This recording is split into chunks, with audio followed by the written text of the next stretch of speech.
So I stand here as a representative of a field called aging science, longevity science. Some people call it anti-aging. We don't use that as scientists. But what has happened in the last 25 years is nothing short of revolutionary. And thank goodness I come from Harvard Medical School, or what I'm going to tell you tonight you would find extremely difficult to believe is true.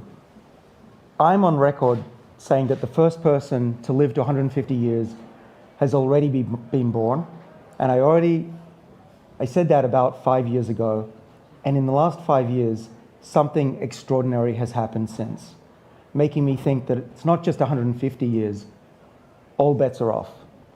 And that's not just for somebody who's born today who will live definitely into the 22nd century, where the technologies that they'll have, we can barely even imagine. Even 10 years from now, we can barely imagine.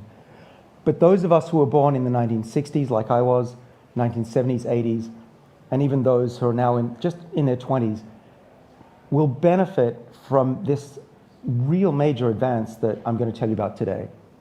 Well, there's this thing that happens to everybody called aging, and it's 90% of all the sickness and suffering in the world, but no one seems to care about it. You go to your doctor and they say, yeah, that's normal. You're old, you should be getting sick. And I said, that's not right. At any age, we should apply the same technology, the same effort to make people live as long as they possibly can. We fought against cancer, we fought against heart disease, we're fighting against Alzheimer's disease. What about aging? And I refuse to believe that just because this is natural and common, that we should regard it as something different from a disease. We used to think that antioxidants were the cure to aging. And if you go to the supermarket, you'll still get a lot of that bull. It's not true. Antioxidants have been really unsuccessful at lengthening the lifespan of anything, even a worm. It doesn't work that well. The reason is that there's much more going on than just free radical damage. What we need to do is to tap into our body's natural defenses against aging. We have three main sets of defenses. One's called mTOR, responds to fasting. One called AMPK, responds to low energy and lack of sugar. You want to keep your blood sugar levels low as possible without fainting. And the group of genes that I work on are called the sirtuins, and they respond to all of the things that we do, the adversity, the exercise, the fasting. And this group of genes and these proteins that the genes make sense the environment, and when times are thought to be tough and could threaten us, they fight harder to keep our body safe, protected, and ultimately healthier and longer lived, even late in life. And what they're doing, these sirtuins, is controlling this structure here. They're doing a lot of things, I should say, but the main thing that I believe they're doing to make us live longer is controlling what we call the epigenome. If you haven't heard of the epigenome, think of it like this. We have DNA. I'm showing you it as a blue strand. It's digital information, A, T, C, G. There's 4 bases. It's base 4. It's not base 2 or binary. The epigenome is not digital. It's mostly analog. And anyone who's old enough to have had an analog device, whether it's a tape recorder or a record player or record, these things get disrupted, they get scratched. It's very bad, very poor at copying information. And that's true for the epigenome as well. Copying epigenetic information doesn't work that well. What is the epigenome?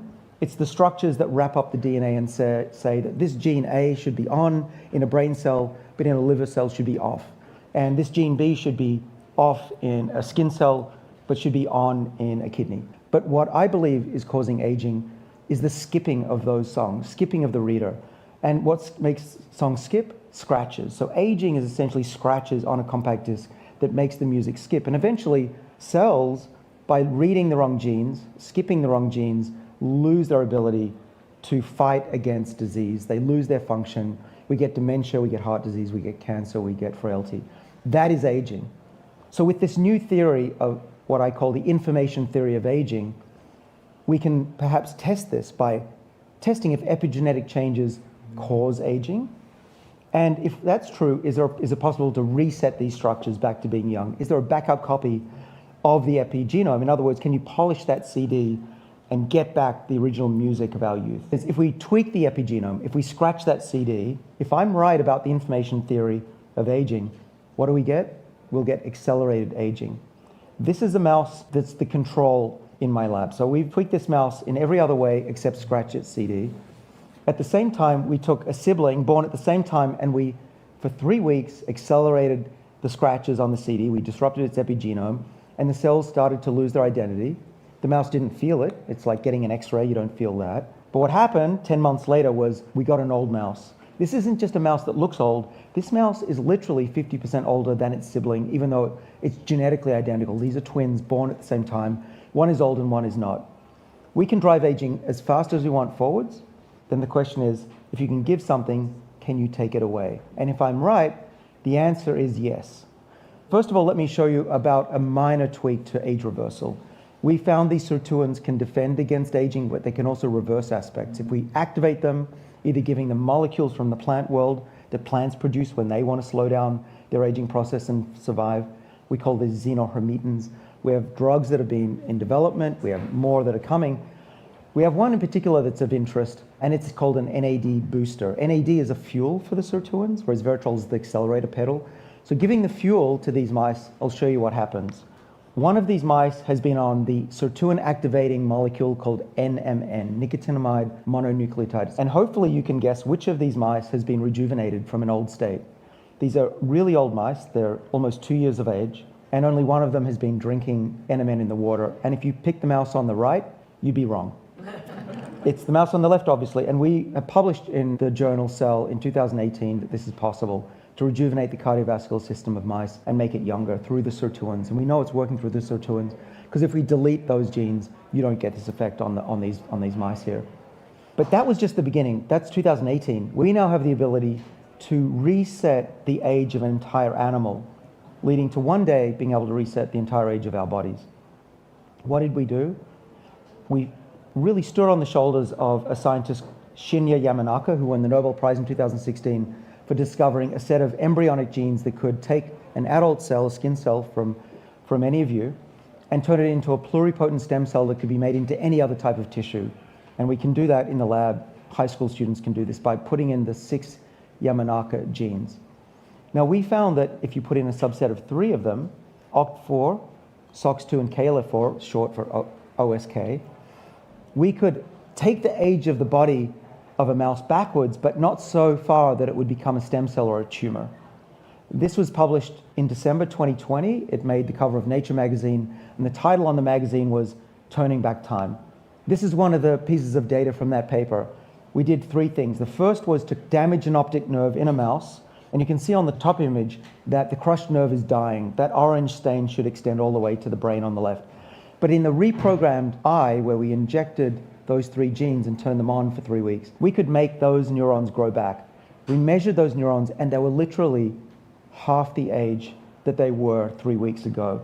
And young nerves, as you might know, grow back. Adult nerves do not. So this was the first indication that we were on the right track. We can also grow human tissue in the lab. We don't know yet if this works in humans, but we can model it in the dish. These are human pluripotent stem cells that have been engineered into little mini brains. On the left of this image, you can see these are little organoids. These are quite similar to human brains. They have electrical activity. And on the right is the electrodes that we put the brains on. We can measure that. We think they dream, they have thoughts, and we can also age them using our technology of disrupting the epigenome. And now we've shown that if you reset the age of those little brains, they get their ability to think again. The electrical activity comes back. Does this mean one day if we reverse the age of the brain, you'll get your memory back? Possibly. We've done this now in mice. Old mice, we can rejuvenate their brain, take their brains back to half their age, and they get their ability to learn again.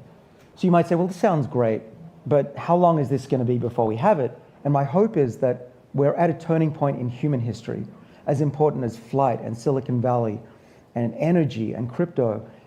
The 22nd century is going to be about biology and the ability to control your age and the rate of aging and slow down not just body aging and heart aging, but even brain aging with these tools and age reversal tools that are just coming along will radically change the arc of our lives in a way that we can barely even imagine. And when we can reset our age by a couple of years, which has now been published, that's been done by Greg Fahey and colleagues, if we do that every year, even just set your age back 1 year every year, what happens, right? Things then get really interesting. And that's the world that we have to stay alive to be able to witness. And if we all do the right things, we will witness that. Thank you very much.